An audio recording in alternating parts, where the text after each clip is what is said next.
రాజన్న సిరిసిల్ల జిల్లాలో అక్రమంగా తరలిస్తున్న గంజాయిని పోలీసులు పట్టుకున్నారు. ఛత్తీస్గఢ్ రాష్ట్రం నుండి వేములవాడకు తరలిస్తున్న ముగ్గురిని అరెస్ట్ చేసినట్లు జిల్లా ఎస్పీ అఖిల్ మహాజన్ తెలియజేశారు.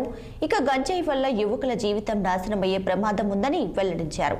ఛత్తీస్గఢ్ నుంచి గంజాయి తీసుకువచ్చి విక్రయిస్తున్న వికాస్ కుమార్, అనుపమ్ దాస్ అలాగే నరేందర్లను అరెస్ట్ చేసి వారి దగ్గర నుంచి 5 కిలోలకు పైగా గంజాయిని స్వాధీనపరుచుకున్నట్లు అధికారులు తెలిపారు.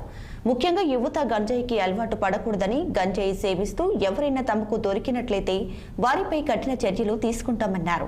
ప్రజలంతా గంజాయిపై సమూలంగా యుద్ధం చేయవలసిన సమయమని, గంజాయిని పూర్తిగా నిర్మూలించేందుకు ప్రజల సహకారం కూడా ముఖ్యమన్నారు ఎస్పీ.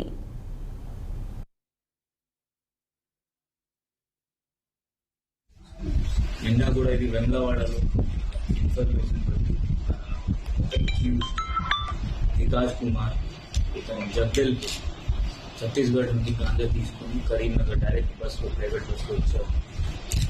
సో ఇతను ఎస్కాట్ వచ్చారు ఇద్దరు పిల్లలకి.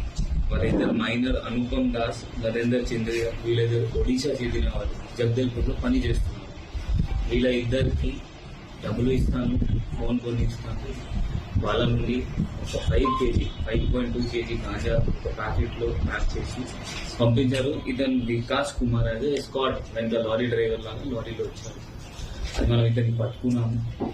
పట్టుకున్న తర్వాత ఇతను ఇదే రెగ్యులర్ బిజినెస్ చేస్తారు. ఇంతకుముందు కూడా 2-3 సార్లు వచ్చారు ఇక్కడ.